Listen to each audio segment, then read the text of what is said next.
Now, President Cyril Ramaphosa has announced a mega housing plan in the Northern Cape. The project is aimed at building houses across several municipalities to address a housing backlog in the Northern Cape. However, the DA has raised concerns, saying that the project seems to be an electioneering project. Let's bring in now Dr Isak Fritz, who is the DA Northern Cape Premier candidate. Dr. Fritz, thank you for making time for us. What reservations do you have about this project? Yeah, good evening, Clement, and thank you very much for having me. Yeah, let me start by saying that we are not against this project, because that is a constitutional right of our people to have proper housing, infrastructure, all these things, medical care. The things that we are worried about is the money that they just borrow before the election. Now, I know that people is going to say, listen, people must start to build houses. My question is, why didn't they start 5 years ago, 12 years ago? Because when we were in government in the Hantom municipality, we took the Department of Costa to court to build houses that were supposed to be built in Calvinia. And the people are still struggling to get houses. Now, I am concerned about the timing. I'm concerned about the priorities of this government. I'm going to elaborate on that one. And then I'm concerned about the service within the Northern Cape. So that is my concern, the timing. I mean, the excuses from our government is now finished. They don't have any excuses for service delivery. Now they must take something, a necessary step to get something to the people so that they can vote for them in the upcoming election in May this year. And we know that the time of the ANC is running out within our country and within the Northern Cape. So we are concerned about the money that they've borrowed, whether that money is going to be spent on housing. I know that, like in the past, when we had the COVID period, there was millions of rand stolen from that project. Looking at buildings in the Northern Cape, there's no building project that is on time and within the time and within the money that is allocated. Do we know how much money has been borrowed? Because the president says about 4,000 houses will be built. That's at the cost of about R1 billion. What do you understand about how much that money is and how much of it is coming from Treasury, how much of it is coming from, I think it was also the South African Development Bank, the South African Bank of Southern Africa. The Development Bank of Southern Africa. Yes. The amount that they've borrowed is 600 million. And the other 400 million is coming from Treasury within the province. Now, if we look at 1 billion rand, the backlog within the Northern Cape is 119,000 housing. That is the backlog within the Northern Cape. Now, to say that we're going to borrow money to build 4,000 houses, who is going to get a house and who's not going to get a house? Now, the president was specific who must get houses. Our vulnerable people, people with disabilities, and we have seen in the past that that is not the case. Some of this money is going to disappear.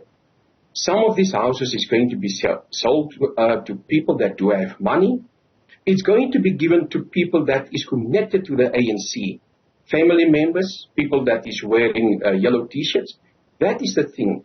I'm concerned about things in the Northern Cape. I'm concerned about the infrastructure. I'm concerned about the medical situation within the Northern Cape. If we can just take you back what I've said, no project is within time within this province. The mental health hospital that was supposed to be built for 290 million, we end up 13 years, 2.1 billion rand. We are sitting with a crisis infrastructure. The Premier, Dr Samani Saul, took 500 million from departments to give to a bankrupt municipality, Soplaiki, to fix potholes. I mean, after the first rain, there's more potholes than previously. If we look at our situation in our medical department, there is not enough ambulances. In David Kruiper, in Uppington, there's only 2 ambulances. In Namakoland, there's only 2 ambulances running.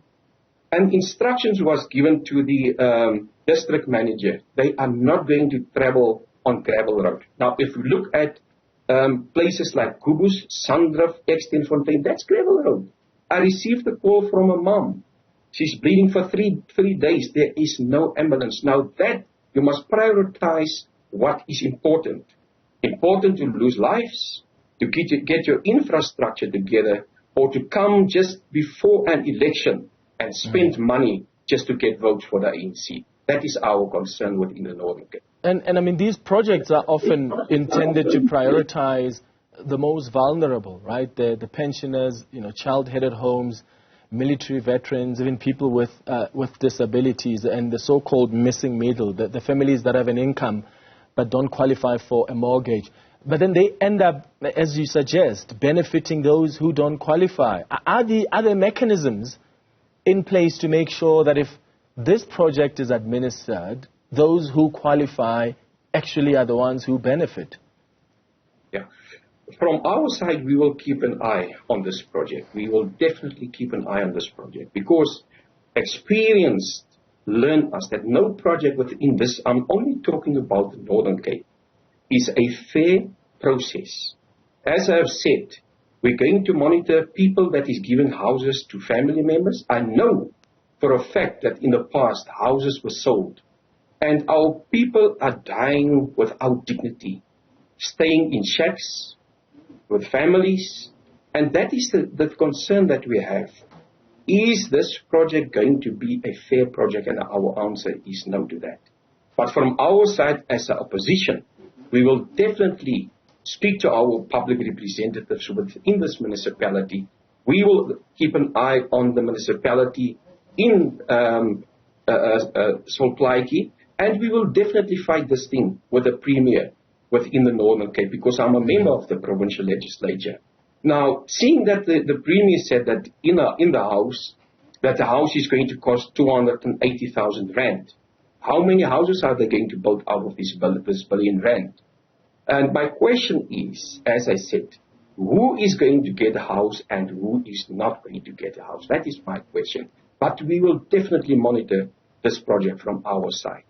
As we have monitored, yes. Yeah, if this is done, what difference is it going to make to the housing backlog in the Northern Cape? Where is that backlog sitting at now?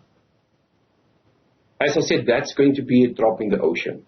We are sitting, according to the National Minister of Human and Settlement, there is a backlog of 119,000 within the Northern Cape. Now, as I have said, this money could have been spent more effectively on issues that is in the Northern Cape, as I said, the health department. At Robert Mangaliso Sobukwe Hospital, only 3 theatres out of the 9 is in a working condition. We don't have enough nursing to assist our doctors for operations. So the doctors is fighting for theatre time because who is going to get theatre time? But there's only 3 theatres. Now they are hiding behind an excuse that doctors and nurses don't want to come to the Northern Cape. That is not the case. I've spoken several times to the Premier and to the MEC of Education, Marupin Kweni, that the HR process is a problem. If I'm a doctor and I apply to my first choice, that is the Northern Cape, I'm also going to apply to the Western Cape.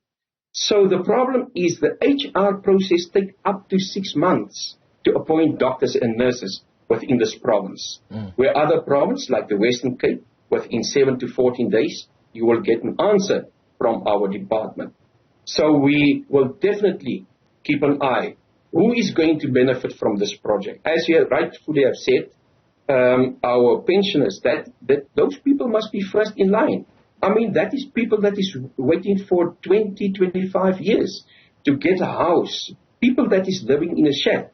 I'm going to visit tomorrow a place here in Namakwaland, in my constituency, where people are living in very, very dangerous circumstances. And I'm going to send that information to you guys so that the people can see what is happening within the Northern Cape. So we are desperate for a new government within this province. And the other thing that I would like to say, maybe the ANC knows that they're going to be replaced by the DA after the election in May. So they're going to leave us with a lot of debt. But we will handle that. We will see to our people. So, as I'm going to say, there is one party in this country that got clean audits. That's the best province, and that province is run by the Democratic Alliance. Now, there's also a discrimination against the color of our skin. And that is not according to our constitution. People are discriminating against people that is black or colored or white. We say our vision is one South Africa for all. Who's discriminating the colored community, and how? I mean, the president signed it into law that colored blacks and whites and Indians, if you reach a certain level in a working environment, that is the level you can reach. So I normally say they are jumping on the back of our former President Nelson Mandela. So they're saying vote for him, but he said, yes. Well, that's not true, Dr. Fritz, because I've read that legislation. No, that is, I can give you the evidence to that. I've also read that legislation, and I was surprised, in fact, last year when I saw the statement by the DA trying to create an impression that the colored community is going to be out of jobs. What that legislation, in fact, what it proposes is that companies have got to set their own targets. So as a company, if you are in the Northern Cape, nothing stops you from saying that 100% of the people we want to hire will be from the colored community, or 80%, or 50%, or 60%. But the impression that the DA has been trying to create since that legislation was announced is that the colored community is going to be out of jobs. And I think that's a misrepresentation by the Democratic Alliance. If we say that a company can only take so many, what is that? No, the company chooses for itself. If you are qualified and you've got the qualifications and you are able to do the job. Yeah, government doesn't choose for the company. If I own the company in the Northern Cape as Clement, the Minister of Labour doesn't dictate to me how many colored people, Indian people I can appoint. The legislation says, as Clement, I can decide that what kind of percentage of my employment staff is going to be by black people, or it's going to be of colored people. So the impression that that legislation somehow is going to lead to the colored community being without job is false, because it's the companies themselves who are going to set their own targets.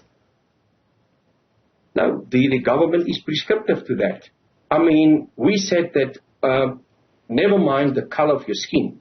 If you got the qualifications, if you are qualified for a position, let that person in.